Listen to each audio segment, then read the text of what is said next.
Unafahamu nini kuhusu nishati safi ya kupikia? Ni kuhabarisha tu, mwaka 2022 kampeni ya nishati safi ya kupikia ilizinduliwa rasmi na Rais wa Jamhuri ya Muungano wa Tanzania, Samia Suluhu Hassan, akitaka wananchi wa Tanzania waweze kutumia nishati safi, kuepuka madhara mbalimbali kutoka katika nishati ambazo zilikuwa zinatumiwa mwanzo kama kuni na mkaa, na baadhi yao wakitumia pumba kutoka katika mazao kama mpunga. Ndugu wananchi, mwezi Novemba mwaka 2022, kama ilivyosemwa tukiwa katika ukumbi huu, tulikuwa na mjadala wa kitaifa wa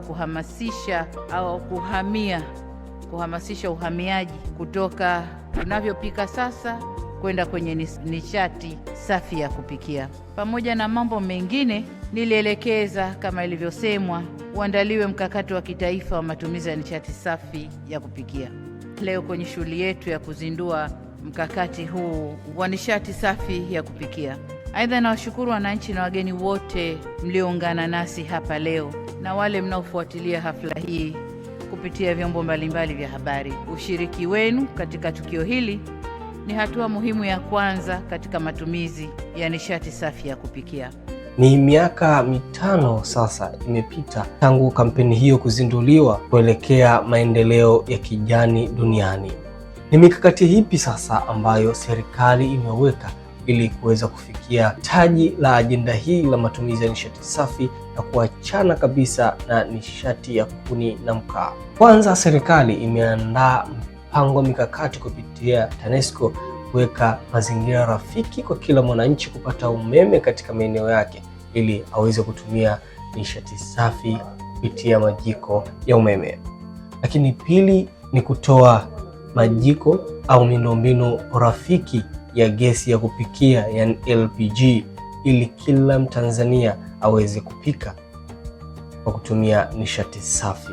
Ushirikiano na wadau mbalimbali kuhakikisha nishati safi inapatikana kwa weledi, lakini pia kwa bei nafuu ambayo kila mwananchi anaweza kuimudu. Katika msingi huo, sisi tumeangazia kwa upana zaidi na kwenda kwa wananchi kuzungumza nao kuhusu ajenda hii ya nishati safi. Baadhi yao walieleza kwa kinaga ubaga maslahi na manufaa ya kutumia nishati safi ya kupikia. Wamesema kuwa ni muhimu na ni nzuri ambayo imewasaidia kwa muda mrefu. Gesi ndio nishati ambayo inanisaidia kufanya kazi yangu kwa haraka. Mteja anaposubiria oda, nikitumia gesi siangalie kwanza kupuliza moto wala nini, kiwasha tu chapu tu nishatoa kitu. Atoka naanza kazi ya kuuza chips sasa hivi takriban kama miaka 4 hivi natumia gesi. Naiona faida ya gesi, ndio maana naendelea kutumia gesi hadi sasa hivi. Kwa mimi ninavyoelewa kuhusu nishati safi, ni nishati ambayo haina madhara katika matumizi ya binadamu. Kwa mfano umeme, gesi. Kwa hiyo ukiachilia matumizi ya labda tuseme kaa, kuni, kwa nishati safi, mfano gesi na umeme, ni nishati ambayo ni nishati tuseme salama kwa binadamu, kwa sababu haina madhara tofauti ukikompea na kaa pamoja na kuni. Matumizi ya gesi, haya matumizi kwetu ni mazuri sana kiafya, mazuri sana. Tulipotokea huko nyuma tulikuwa tuna matatizo mengi, watu walikuwa wanaumwa sana sababu tulikuwa tunatumia nishati ya miti. Tumetumia sana nishati ya miti muda mrefu, ni kweli tulikuwa tunaathirika sana kupitia hilo. Hii ni nishati mzuri. Japokuwa elimu hii bado inaendelea na bado kuna mikakati muhimu ya kimsingi kuhakikisha nishati safi ya kupikia inapatikana kwa kila mwananchi, lakini bado kuna baadhi ya watu uelewa wao bado haujafikiwa vizuri kuhusu nishati hii, wakiwa na hofu labda inaweza kuwalipukia pale ambapo watatumia au kuunguza vitu vyao ikiwa umechelewa au umepata dharura kidogo katika mapishi yao. Na kuna baadhi yao pia wanasema bado wanatakiwa kupunguziwa gharama katika ununuzi wa nishati safi ili waweze kutumia kwa uzuri zaidi, kwa kuwa ni nzuri. Watu wengi, kwa mfano kama mama ntilie, hata majumbani mwetu tunapendelea kupikia mkaa kutokana na kwa sababu tunapika vitu vigumu. Uwezo ukaniambia nataka nipike makande nikapikie kwenye gesi.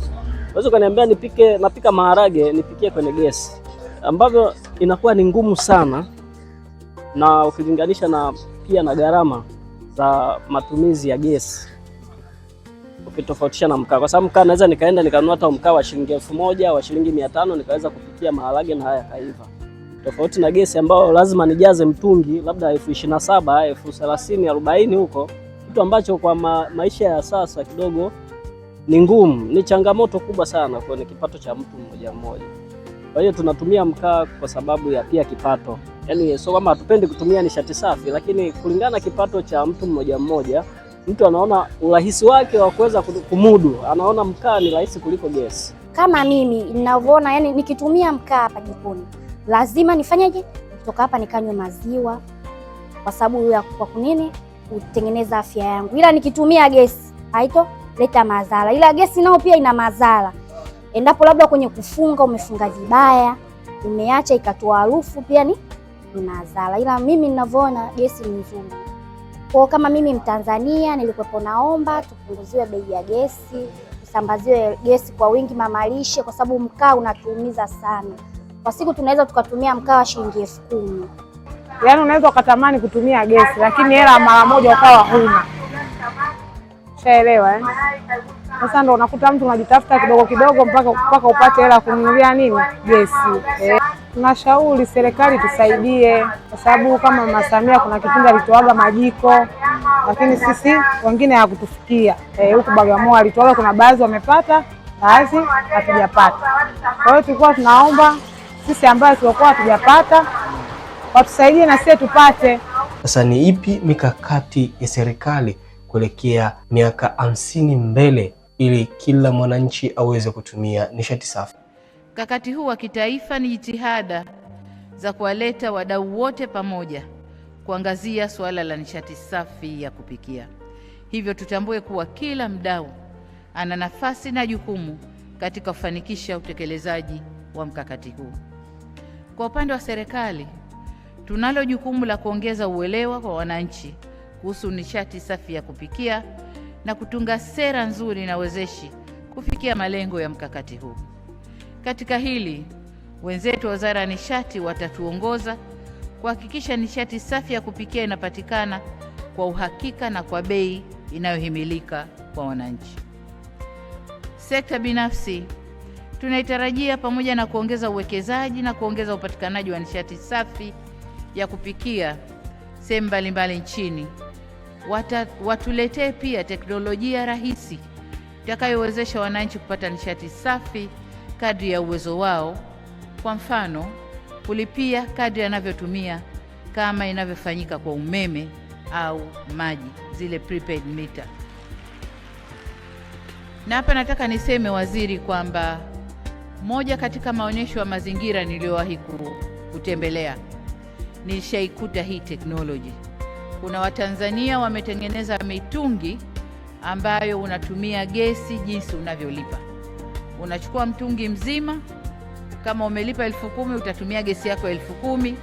Ikifika imemalizika, mtungi unakata, hata kama gesi ipo, mpaka uwasiliane nao tena, ulipe tena, wakufungulie, utumie tena. Naomba sana watafute, au kama wapo wajitokeze, tufanye nao kazi katika eneo hili. Kampeni hii ya nishati safi ya kupikia ni hatua muhimu kuelekea Tanzania ya kisasa, endelevu na imara, ili kila mtu aweze kuwa salama kwa afya yake kutokana na moshi na makaa ambayo wanatumia kupikia. Hii ni ripoti ya Media Wire Express na mimi ni Hassan Magulumali.